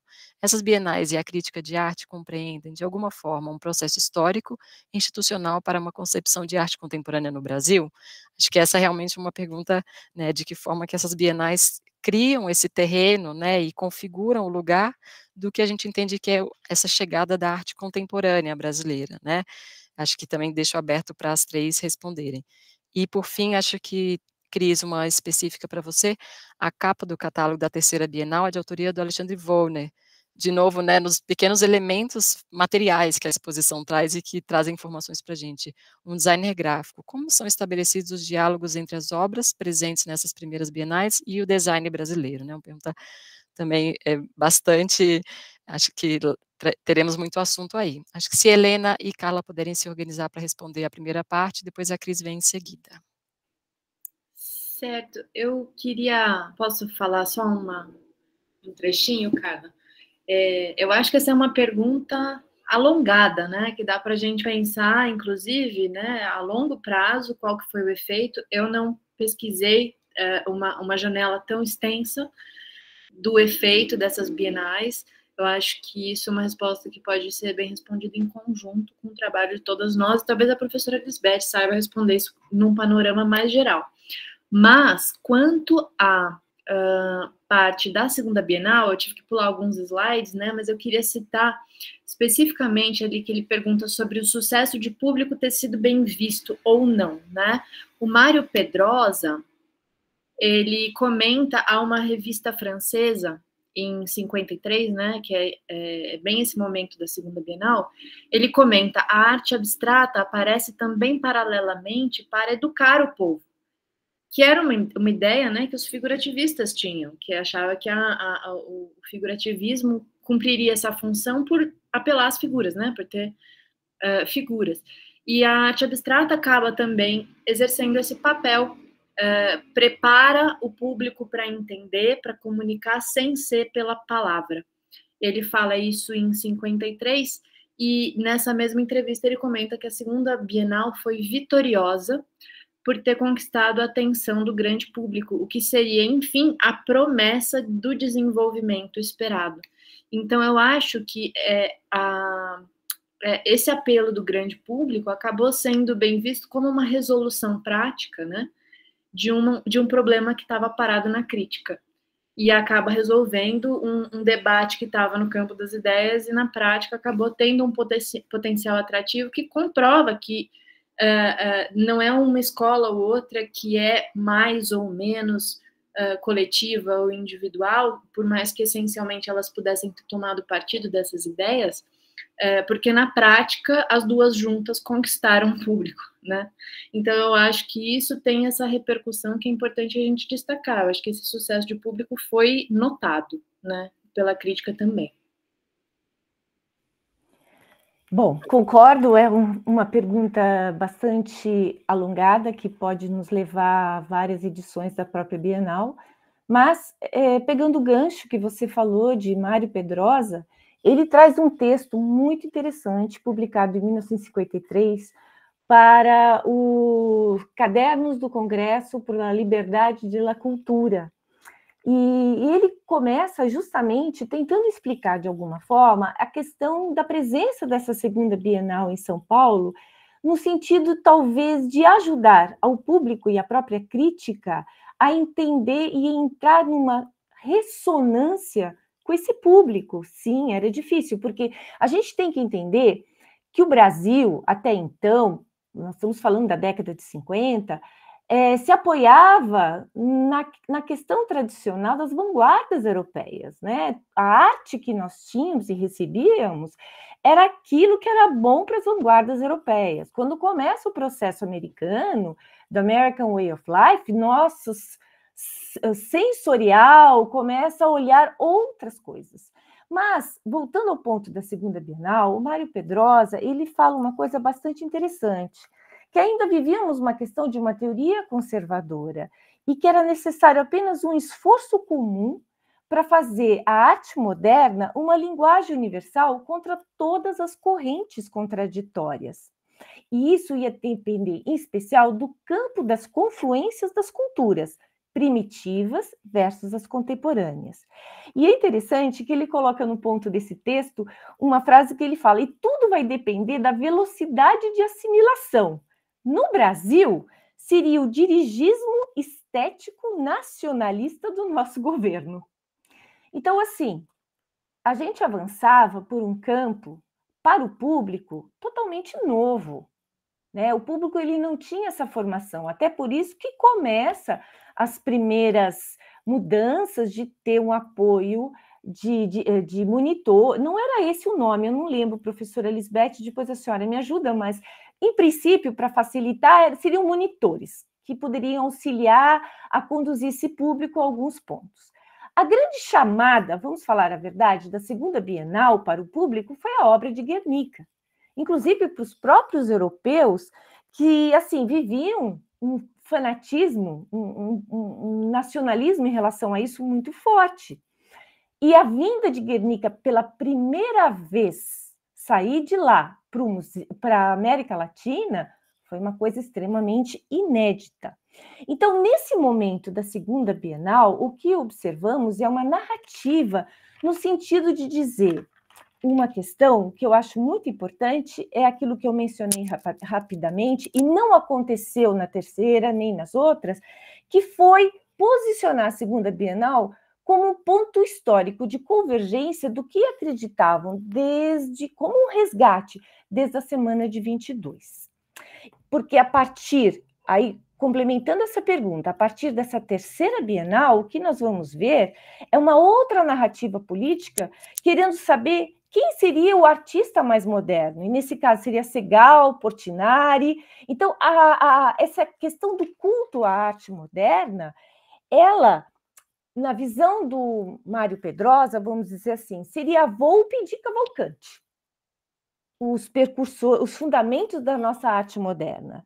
E depois, novos artistas começam, ele fala, a perder o seu complexo colonial e a olhar para o porvir. Então, eu acho que a gente tem que observar que esse público, ele não é a prioridade nesse momento da Bienal, no sentido, o que vamos trazer para a Bienal?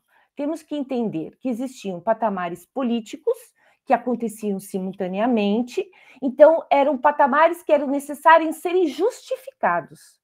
E a partir dessa reconstrução do Brasil e do mundo, o Brasil estrategicamente posicionado na América Latina, todas essas confluências ocorrem, levando ao fortalecimento daquilo que o Titílio queria, que era trazer, e o Lorival Gomes Machado também, que era o sentido de trazer para o Brasil o melhor da arte do mundo, ou seja, um contato vivo, e era isso que se buscava naquele momento. E o público, nesse quesito, estaria sendo conduzido conforme o andar da carruagem.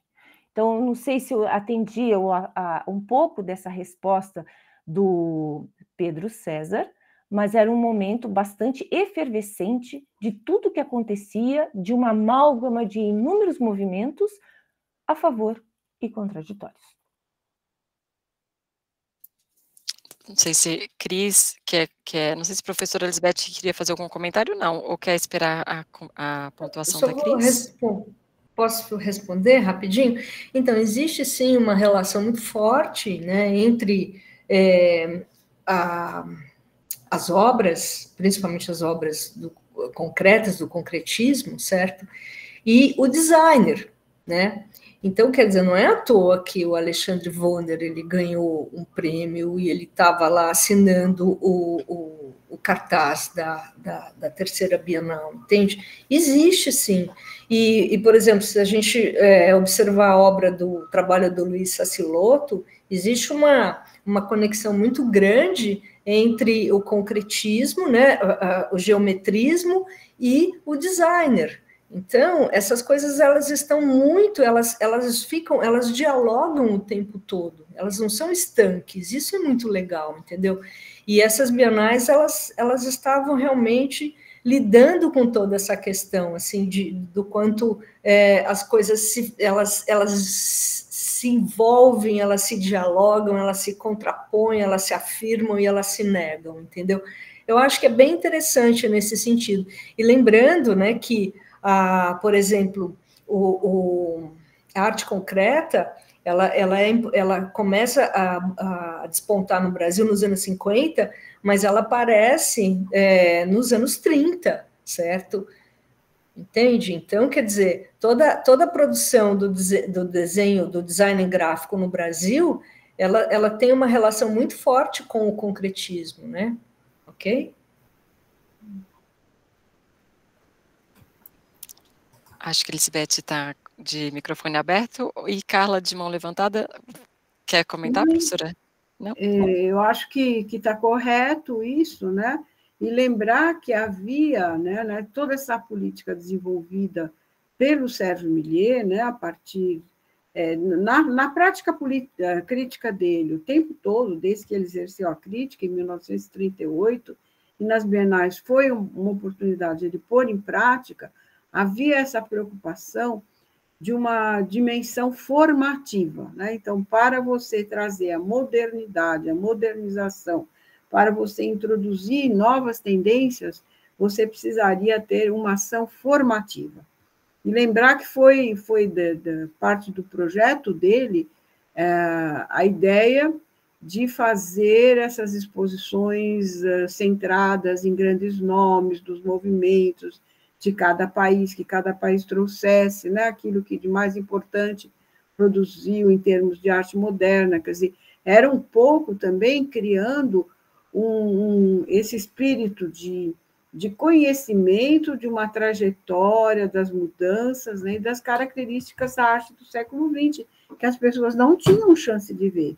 Né? O MAM recém-aberto, o MASP recém-aberto, Galeria de Arte Moderna, a primeira também, surge na mesma época em que surgiram os museus, então não havia aberturas e espaços, né, para a formação de um conhecimento de arte mais desatualizado por parte do público. Né? E vocês veem que esse modelo das reconstruções históricas estiveram presentes até o ano 2000, né? Continuaram até o ano 2000, na verdade. A questão da introdução da abstração, né, foi sendo trabalhada, eu acho que aos poucos, sem desvalorizar, isso que é interessante no Sérgio Millier, sem desvalorizar e sem fazer um corte brusco com o trabalho dos modernos, que tinham outro tipo de premissa embasando, né? A questão da identidade era um fator fortíssimo ali, não podia, para o modernista, né, que saiu da década de 20, ser desprezado. Né? Então, isso é posto numa balança, vamos balancear o que acontece aqui e o que acontece lá. Né? Até usei, quando fiz o trabalho meu sobre Sérgio Millier, a ideia do fiel da balança, aquele que pesa, né, para ver como que ficam esses pesos, né? Sem tomar partido, te dá, assim, as duas oportunidades de ver, né? Ver o que é o modernismo, ver o que é o que são essas tendências mais abstratas, né, que era a palavra do momento, né? E lembrar, isso é interessantíssimo, se a gente fosse para adiante, né, nós iríamos para a Bienal subsequente, que a gente não trabalhou nessa série de debates, né, de estudo que fizemos, nós íamos encontrar um diálogo entre o Grinberg e o Mário Pedrosa, né, o Grinberg vai ser um dos membros do júri da Bienal subsequente, e ele vai dizer, ele não gosta do concretismo, né? Claro, ele está lá empenhado na abstração gestual, né, nessa outra questão que ele quer também valorizar e pôr em evidência vamos dizer assim, a especificidade, a originalidade da abstração norte-americana, né? Então, ele diz, não, isso aqui é cercle et carré, isso aqui é um abstracionismo dos anos 30, né? Como a França, como se desenvolveu na França nos anos 30, antes da guerra, né? Então, deu uma polêmica muito grande, uma discussão muito grande entre o Mário Pedrosa, que apoiava, defendia e estimulava o concretismo, né? E depois também o neoconcretismo, e o Grinberg, por causa disso. Então, vocês veem que são... o que tinha o Sérgio Milliet, quando ele coordenou essas bienais, essa sensibilidade, essa sutileza de buscar o equilíbrio na informação, né? O que é raro, né? O que é raro, precisa de uma maturidade muito grande para você conseguir isso, né? Com certeza. Eu ia já te passo, Carla, só ia juntar com o comentário da professora Lisbeth, nessa ênfase que vocês estão dando na leitura, né, por exemplo, dos textos do Sérgio Milliet, mas na própria constituição dessa Bienal, até um pouco, né, principalmente da segunda e um pouco da terceira ainda, nesse papel mediador, né, e é interessante pensar na constituição da crítica de arte no Brasil, porque se a gente pensa que esse texto, né, ele começou a circular, e, em teoria, ele é esse texto que é escrito a quente, né, no momento dos eventos, com uma carga opinativa, vamos pensar, né, onde os críticos, os intelectuais expõem suas opiniões. Acho que a Carla trouxe bem detalhadamente, né, cada uma de opinião de cada um dos críticos.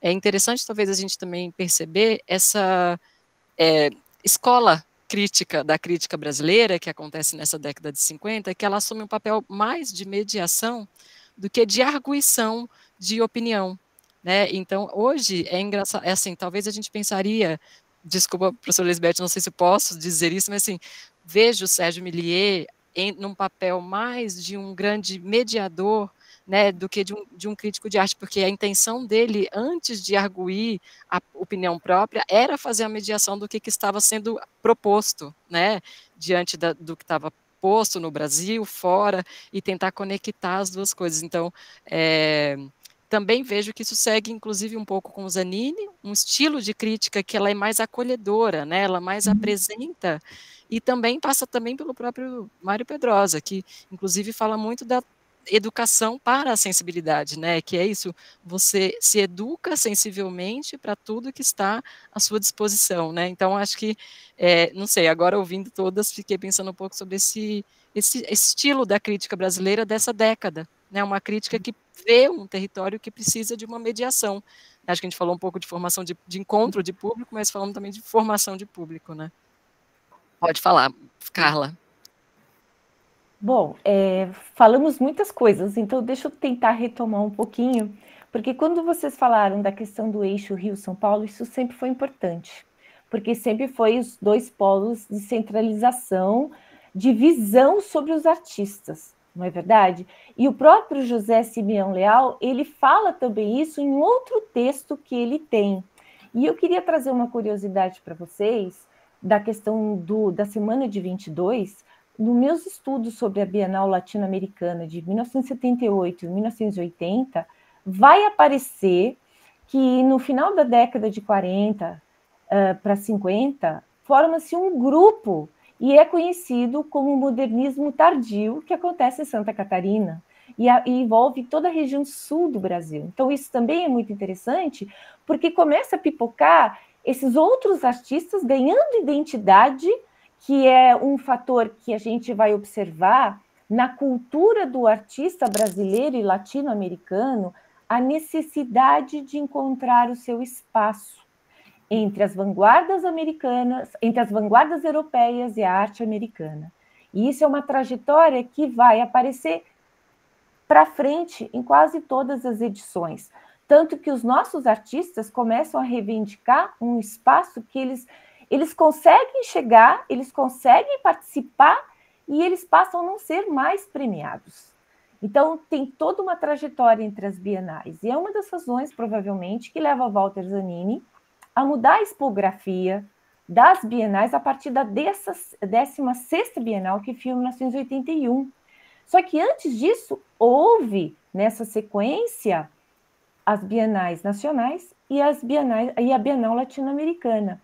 E o Alexandre Vonner, respondendo a outra pergunta, ele foi protagonista da expografia da Bienal Latino-Americana em 78. Ele foi designer, sim, renomado, trabalhando na agência DPZ. Ele entrou para uma campanha publicitária e ele acabou auxiliando ou prejudicando, vamos colocar assim, através do que ele fez, que, na verdade, roubava a visão das obras no espaço de comunicação que ele colocou, que não deveria ser. Isso é muito interessante. Então, eu queria só fechar e alinhar esses 3 pontos que foram colocados. Obrigada. Obrigada, Carla. Helena? Bom, vamos lá. Eu acho que a gente esbarrou, já passamos por a primeira e a terceira questão, mas eu ia retomar, Carolina, o quanto a sua fala, que você menciona, o quanto o Millet e os sucessores, né, desenvolvem um método, né, um método mediador de crítica, isso já responde também, esbarra também na segunda questão que a Sueli fez, né, que ela pergunta aqui se os embates entre figurativismo e abstracionismo, essas primeiras bienais, elas moldam um processo histórico institucional no Brasil, se isso teve, né, esse impacto. E eu acho que, pelo viés da crítica, com certeza, né, isso conseguiu fazer com que hoje a gente tivesse respaldo dessa história e da crítica, que foi fundamental. E aí fica a questão, que eu também não sei, mas se esse contexto da arte, onde que repercutiu? Eu acho que isso que você está falando da expografia, né, Carla, também fala também um pouco de onde a gente chegou hoje, né? Mas em termos de arte, isso é uma questão também que eu acho que é legal a gente discutir. Legal. Vou passar para a Daniele. A gente está nos nossos últimos 10 minutinhos aí para a gente seguir nas conversas. Olá, boa noite, pessoal. Eu queria só colocar uma questão que, de certa maneira, entrelaça a discussão, mas vou começar com o que a Cris falou em relação ao MoMA de São Francisco, dessa vez, organizar a Bienal, mas existia, na verdade, uma conexão muito próxima entre o MoMA de São Francisco, a Grace Morley, e o MoMA de Nova York. Porque quando houve a Segunda Guerra Mundial e os grandes esforços de política da boa vizinhança no campo cultural, houve uma série de exposições, na verdade foram 3 exposições de arte moderna latino-americana que viajaram, eram 3 exposições distintas, mas que tinham artistas que eles eram mais ou menos os mesmos, com obras que foram retiradas de coleções norte-americanas, notadamente o MoMA de São Francisco e o MoMA de Nova York eram museus que importantemente contribuíram com peças, muitas peças, mas não só eles. E eles subdividiram, uma parte ficou com a costa leste, outra parte com a parte central dos Estados Unidos, e na costa oeste, quem coordenou essa exposição foi o MoMA de São Francisco, e as outras 2 exposições do centro dos Estados Unidos, da costa leste, foram o MoMA. Então, assim, na verdade, eles são, em certos sentidos, meio que uma continuação da mesma política, e é importante pensar que nesse período a gente tem já uma questão, né, de São Paulo versus Rio de Janeiro. São Paulo é uma super cidade industrial, e essa questão dos industrialistas e dessas pessoas que vão ter a autonomia para poder financiar projetos diversos, e não só autonomia, mas elas vão ter rapidez decisória, que é algo muito difícil numa cidade que ela é tão institucional como o Rio de Janeiro, né? Que ela era capital política, então vai haver uma dinâmica que ela perpassa, uma questão muito forte econômica,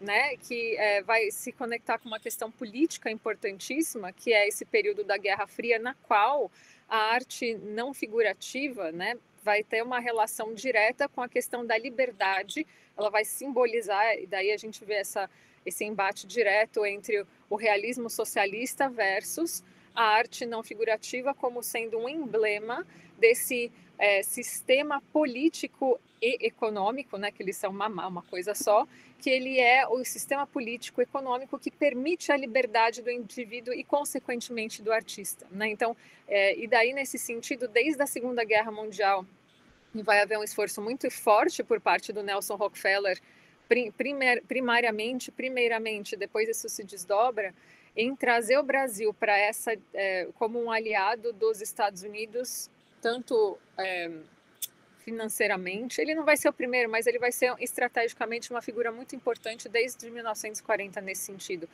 E depois que ele sai, na verdade, ele é retirado do governo em 1945, ele continua essas empreitadas por conta própria, e aí dentro dessa dinâmica, né, desse empreendedorismo autônomo desse sistema capitalista, vai permitir com que ele se conecte com outros industrialistas que vão ser pessoas da iniciativa privada que vão ter autonomia econômica e decisória para levar esses projetos de modernidade que tem um cunho educativo desde lá da fundação do MoMA e antes, né? Porque o MoMA ele vai ter uma relação direta com o que vai estar sendo ocorrendo lá na União Soviética. Então penso que está aí, para finalizar, né, amarrando com essa questão do design que foi perguntado, a gente também tem que lembrar que essa arte concreta tem uma relação direta com a indústria, né? Se a gente for ver o concretismo lá, mesmo na Europa, nos anos 20 e 30, a questão formal, uma série de proposições, mesmo as proposições políticas estão relacionadas com você tirar, pensando dentro do design, né, a hierarquia, você fazer objetos que vão ser desde, né, do governante até a pessoa operário. Isso tem uma relação que é diretamente ligada, né, com a questão da indústria. Então, é importante perceber como tudo está muito entremeado e, às vezes, por a gente fazer as pesquisas, né, em áreas muito delimitadas, essas conexões elas não são tão visíveis como está sendo possível a gente discutir hoje aqui. Era isso que eu queria colocar. Obrigada. Obrigada, Daniele. Você falou uma coisa que me fez lembrar também uma posição de o quanto, talvez, nesse momento, no Brasil, acho que não era exatamente racional, mas o quanto parecia ser, hoje, olhando à distância, obviamente, muito estratégico, a gente está num lugar entre uma posição ou outra em relação ao figuratismo e ao abstracionismo, porque realmente, estando na América Latina, um país que dentro da América Latina já é estranho à própria América Latina, né, estranho assim, diferente da própria América Latina. Então, acho que, não sei, fiquei pensando muito no que a Marta Traба, às vezes, traz um pouco nas reflexões dela, quando ela escreve sobre o resto da América Latina, né, e sobre o Brasil, sobre jeitos da gente fazer essa leitura a respeito do que nos referencia, ou seja, do que é importante para nós, do que a gente entende que pode ser singular, mas também o que nos distingue, né, e que talvez está no meio desse caminho, nesse é muito potente para a gente que ainda não está procurando entender o que somos, né, que no fundo, essa discussão toda, né, não somos originalmente figuratistas, ou somos, né, essa é uma questão na América Latina que se discute muito na década de 60, e também não somos estritamente abstratos, ou somos, né, então acho que essa discussão do entre, nesse momento de se pensar ser uma América Latina que pensa e que cria por ela mesma, parece muito estratégico. Não sei se alguém tem alguma outra pontuação, a gente está chegando aí exatamente. Talvez só essa observação valesse a pena também a gente observar, né, e no caso, especialmente para os países da América Latina, a dimensão da Guerra Fria, né, porque não é só uma questão de forma, uma questão de linguagem, né, nós temos uma postura dos Estados Unidos tentando, né, estabelecer uma dimensão um pouco de de aproximação, um certo, entre aspas, controle da situação, né? Em relação aos países latino-americanos, né? Mas temos também essa questão política muito forte, né? E acirrada. E quem sabe mais a questão política do que a questão formal de linguagem tenha motivado um debate tão acirrado, né? Eu acho que foi por aí, né? As tensões, as crises, né? Mas por esse lado. Com certeza. Cris, a gente está nos últimos minutinhos, se puder. Rapidinho isso, só complementando um pouquinho isso que a Lisbeth está dizendo, que esse dado político é tão significativo que havia um relatório, uma espécie de barômetro, né, sobre as opiniões e atitudes do público da América Latina durante os anos 50, né, 55, notadamente também. E o objetivo era avaliar as opiniões e as atitudes dos indivíduos de algumas cidades, das maiores cidades latino-americanas, né? Então, assim, são vários casos, né, em que os entrevistados, eles, enfim, se perguntava a respeito de uma série de coisas, de questões, o que se pensava sobre os Estados Unidos, o que se pensava sobre a União Soviética. Então, eu acho esse dado assim muito curioso, né? Porque assim demonstra muito do quanto os Estados Unidos eles eram muito presentes e eram extremamente opressivos também, né? Em toda e não era à toa que havia uma necessidade por parte deles, eles achavam que havia uma necessidade de se blindar os países das Américas, né, em relação ao comunismo, porque assim era um dado que estava aí, né, que estava na ordem do dia, sabe? Os países das Américas eram muito monitorados, entende? É muito interessante. Esse é um relatório que era, acho que de 2 em 3 anos. Eu não sei se a Nicole tem essa informação de quanto tempo ele saía, mas era uma espécie de barômetro, assim, barômetro público, né? Tá certo? Não, só esse elemento mesmo que eu gostaria de dizer. Ótimo. A Astrid comenta, né, que tem um documentário interessante que fala sobre esse período, que é muito além do Cidadão Kane, que mostra o envolvimento da mídia nesse tipo de situação. Eu acho que a gente começa, então, a encerrar aqui o nosso dia, mais ou menos em ponto. Se ninguém tiver nenhuma consideração, acho que é interessante ver, né, esse é até a 3ª Bienal que o nosso grupo se dedicou, né, a gente não seguiu adiante, né, a gente continua os próximos encontros a partir de outras exposições, em outros contextos que também acho que agregaram muito, né, contextos de Belo Horizonte, contextos da Paraíba, e também outras exposições que aconteceram, por exemplo, no Rio de Janeiro, no contexto dos hospitais psiquiátricos. Então, acho que todo esse vasto recolher aí de fontes e análises que o grupo conseguiu juntar, né, fica esse bojo de discussões aí, que é esse olhar muito atento para as exposições, tentando trazer novos olhares mesmo para, talvez, assuntos pouco enfatizados ainda, né, dos nossos estudos, e que a gente espera que tenha muita repercussão aí de outros estudos, outras análises, né. Eu não sei se gostaria de fazer algum encerramento, professora? Eu só quero agradecer a você pela mediação e às palestrantes pelas apresentações, todas muito instigantes, né? A gente termina esta sessão de trabalho com muitas perguntas, o que é muito bom, né? É muito bom, porque assim a gente continua a pesquisar e a pensar sobre esses temas tão importantes da nossa história. Deixar uma boa noite a todas.